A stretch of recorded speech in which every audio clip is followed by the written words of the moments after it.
Assalamualaikum warahmatullahi wabarakatuh. Halo teman-teman semuanya, kembali lagi dengan saya. Kali ini saya akan menjelaskan materi tentang ideologi Pancasila dalam mata kuliah Pendidikan Pancasila dengan dosen pembimbing Ibu Aisyah SHS M.Hum.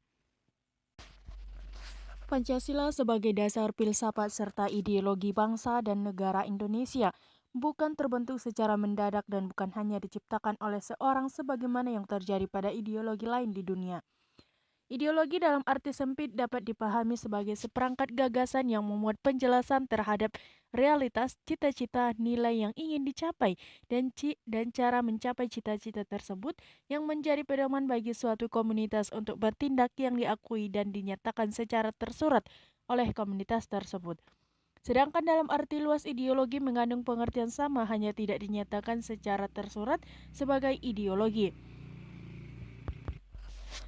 Secara bahasa Pancasila berasal dari bahasa Sanskerta yaitu panca yang artinya 5 sedangkan sila artinya dasar. Jadi Pancasila artinya adalah 5 dasar.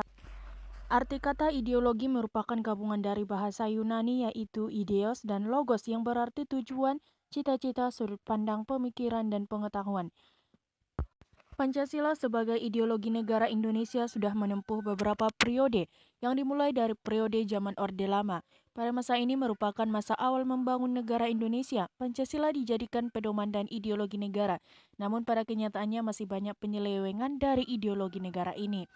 Pada masa Orde Lama, para pemimpin masih mencari model yang tepat dari bentuk Pancasila sebagai ideologi negara. Apalagi situasi di dalam negara yang sebagian masih terdapat pemberontakan dan situasi dunia yang mengalami ketidakpastian.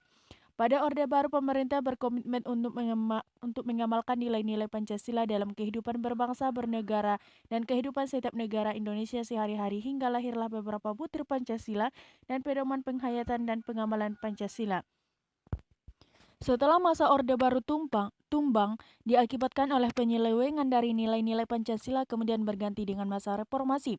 Pada masa reformasi ini semua pihak berjanji untuk menjalankan nilai-nilai Pancasila sesuai menyeluruh dan konsekuen.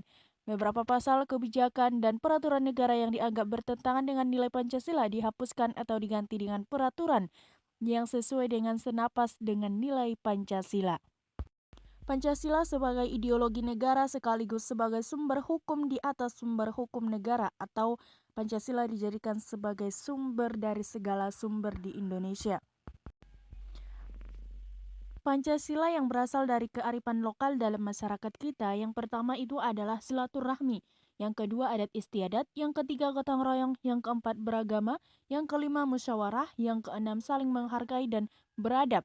Pancasila menjadi kebanggaan bangsa Indonesia. Bangsa lain tidak pernah mempunyai semboyan yang sakti dan kuat seperti Pancasila. Kesaktian Pancasila terbukti dalam dua peristiwa penting, antara lain yang pertama pemberontakan G30 SPKI dan yang kedua kemajemukan ataupun keanekaragaman dapat bersatu. Makna ideologi Pancasila yang pertama itu adalah nilai-nilai yang tercantum di dalam Pancasila itu menjadi cita-cita normatif penyelenggaraan bernegara. Yang kedua, nilai-nilai yang tercantum di dalam Pancasila ini merupakan nilai yang disepakati secara bersama. Oleh karena itu menjadi satu di antara sarana di dalam pemersatu masyarakat Indonesia. Fungsi ideologi Pancasila yang pertama adalah sarana pemersatu bangsa Indonesia, memperkukuh dan memelihara kesatuan dan persatuan. Yang kedua, membimbing dan mengarahkan bangsa Indonesia untuk mencapai tujuan. Dan fungsi yang lain seperti memberikan motivasi untuk menjaga dan memajukan jati diri bangsa Indonesia dan lain-lain. Tujuan ideologi Pancasila yang pertama menghendaki seluruh rakyat Indonesia untuk memiliki sikap religius, memeluk agama sesuai dengan keyakinan dan taat kepada Tuhan. Yang kedua adalah menanamkan dan menjunjung tinggi rasa saling menghargai dan menghormati hak asasi manusia.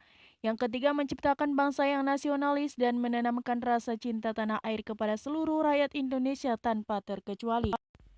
Dimensi ideologi Pancasila yang pertama adalah dimensi idealisme, yaitu suatu dimensi ideologi Pancasila yang terkandung di dalam landasan dasar negara sehingga dimensi ideologi ini memberikan harapan bagi kehidupan masyarakat bangsa Indonesia ke arah yang lebih baik. Yang kedua adalah dimensi realita, yaitu suatu nilai-nilai yang terkandung dalam ideologi Pancasila untuk dilaksanakan dan diamalkan dengan kehidupan nyata. Dimensi yang ketiga yaitu dimensi fleksibilitas, yaitu suatu kemampuan dari ideologi tersebut untuk menyesuaikan diri dan mempengaruhi dengan perkembangan kehidupan sosial di Indonesia. Contoh ideologi Pancasila yaitu mulai dari sila pertama, kedua, ketiga, keempat, dan kelima. Contoh dari sila pertama adalah penerapan ideologi Pancasila pada sila pertama dengan memberikan kebebasan untuk memeluk agama, jadi negara tidak pernah memaksakan seseorang untuk memeluk suatu di antara agama tertentu. Dan masih banyak contoh-contoh lain bagi yang dapat kita lihat dalam kehidupan sehari-hari.